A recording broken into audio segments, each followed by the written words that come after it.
because I love me some propriety.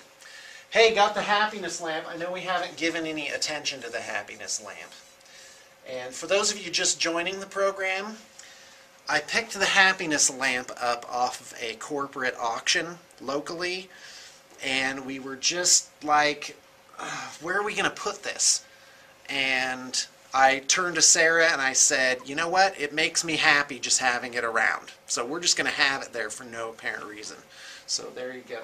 But this lower one's a little on the blink recently. Oh, yeah. Oh, there it goes. Oh! You. Come on, buddy. Come on. Oh, let's try this. And by this, I mean burn my hand on the light bulb. Oh, I'm doing good. Oh, nope, there you go. No, stay on now. There you go. Now that's going to stay. Okay, go ahead and stop it. You better turn on! Alright, so come on now. You know, we need some pliers. You hear that? Oh! Ooh! Here we go. Come on. Come on. You know, I'm going to take the pliers to you if you don't work. Come on. There you go. Alright, let's go to the next thing.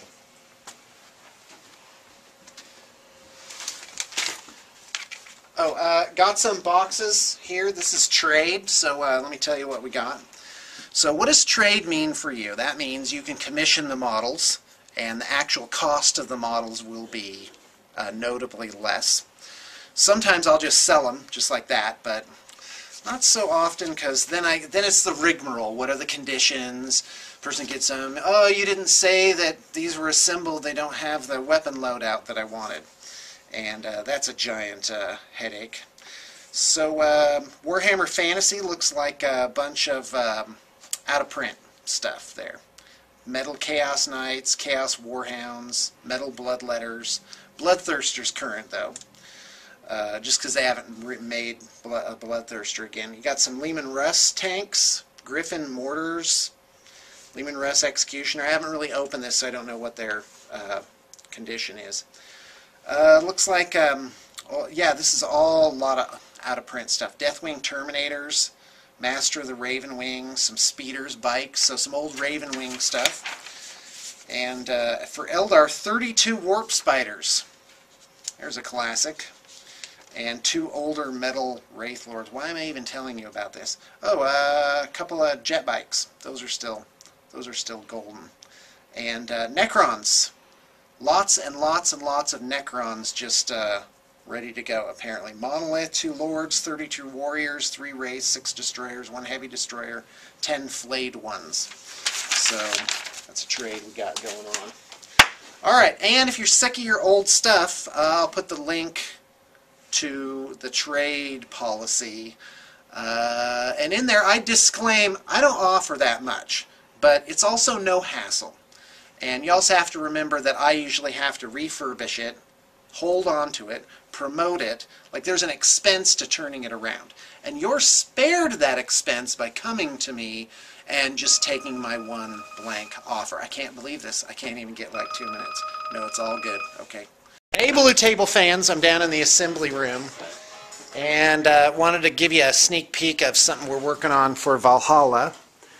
This is for the Alien Jungle table, and basically it has these giant fungal growths, and they are like, there's enough space up here that it basically creates 2 boards, one down on the floor and then one guy almost like a foot up. So there's that. And then the other thing that we did is so awesome that we can't show it on video because your eyeballs would blow out of your head like 2 ping pong balls. But Rin and James will tell you how awesome it is. Go ahead. It's super awesome. It's so good it would make the camera break. Yep. Yeah, the foot might not be able to handle it. But you wouldn't notice that because your eyeballs would have already popped out. So my wife, yes, it's the next day. We got so busy I couldn't get around to showing you the rest of the stuff. So my wife has, unfortunately, had to live with me for 17 years.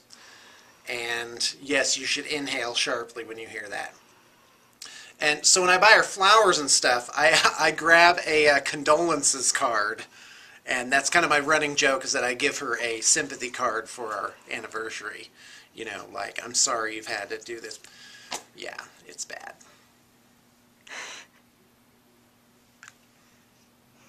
Oh, Going. okay, good. Hey, let me show you something. Come on back. Ah, Stompers. Stampas for Valhalla. Check it out. There's one.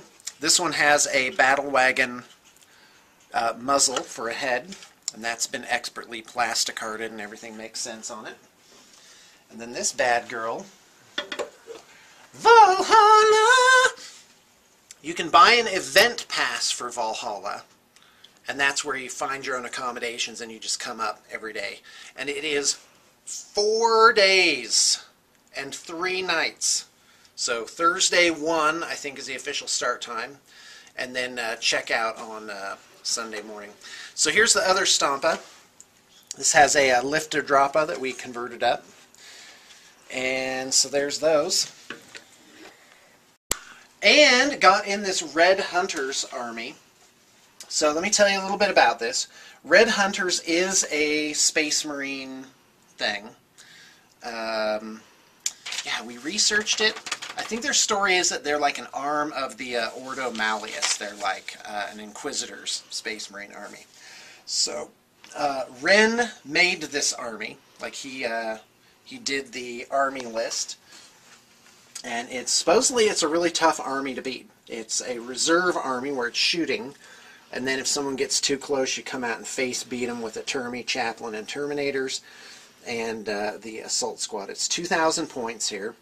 That's ready to go. The price should be listed below. I'll probably have some pictures up. The one thing we're going to change, though, is I want to paint this Inquisitor symbol on the backs of the tanks. The rhinos, and I think that would be about right. So it looks like a fun army to play. You've got a couple tack squads. You have a squad of Stern Guard. Actually, the Stern Guard are kind of just mixed in here right now. You have a Devastator squad. You have a Lysander. This is a conversion. We just did like a different version of him, although it is the official model, I'm pretty sure. And a couple Vindicators. Ironclad Dreadnought here. That's really a super neat model. It's all cleanly painted, very handsome, dark, reddish red. Ha-ha! That's what my wife and I are calling a triple word score. A reddish red. Get it? 3 different versions of the same word used. Like amazingly amazing amazingness. That's also a triple word score. Let's see if you can do one. Yeah, I had to leave a message. So there's that. Hey folks. Yeah, it's me. I'm in the break room. And yeah. So those of you that read the blog know that we'll be moving to a new place in a couple of months. And so we're getting it together. It's another thing where we're doing some refurbishment, you know, like here we painted the walls and put in new carpet and stuff like that, and made it into a place of goodness and light. So that's what Sarah and I do. We turn places into sanctuaries of healing and wonderfulness. So anyway, it's an 8,000 square foot building, and for those of you that you know, don't know maybe exactly what that means, it's about 50 feet by 80 feet. A typical apartment is about 700 square feet. So there's that. And what else? So it's got a top floor. It's like a bunker. It's really, I mean, it's this really neat building. What? We intend to occupy half. Yeah, blue table paintings can be upstairs. And we're looking for a renter downstairs. Preferably. And and what's different here is we're going to be managing the building and the premises effectively. So, so we're looking for someone to rent the downstairs. Conservatively, I'd say it's 3,500 square feet. It needs minimal work to be habitable, and that we plan on doing that in the next couple months. And but it has great potential too. So we've talked about how great it would be to have a game shop down there. So that's why I'm bringing this up. I'm thinking, maybe someone out there in our YouTube viewership would like to be the game shop underneath Blue Table Painting. And so this isn't a, by the way, that was a tube of craft stuff being squeezed just there Sure. for the record. So what do you mind? What we're proposing here is to just be our tenant. This isn't a business partnership thing at all. But it could be peanut butter and chocolate, you know. It could be a good fit, because to some extent BTP could be a draw. And, you know, you'd be walking into some kind of, you know, like it wouldn't just be like going in cold. Yeah, that's about all I got to say about that. The space itself is awesome. It's really amazing. The rent is going to be very competitive. Right now we're looking at, you know, depending on what we put into the place, somewhere between $1,200 and $2,200 a month for the rental. Half utilities, so it'll be split utilities. That's a nice feature as well. And so for 3,500 square feet, people that know that's a good arrangement, a really good arrangement. And it's like one giant pillared hall. You're probably wondering, well, Sean, why can't we see, you know, what's going on? Yeah, because right now we really are still clearing it out and just doing a mountain, just an absolute mountain of prep work. So, well, I thought I'd put this on as a PS. Go ahead and email me if you have a serious inquiry. We've also thought of doing a capital for refurbishment in exchange for rent situation. And I know that's vague, but, you know, if you parse the sentence, it'll all make sense. Anything else? No? No. That's about it. All right.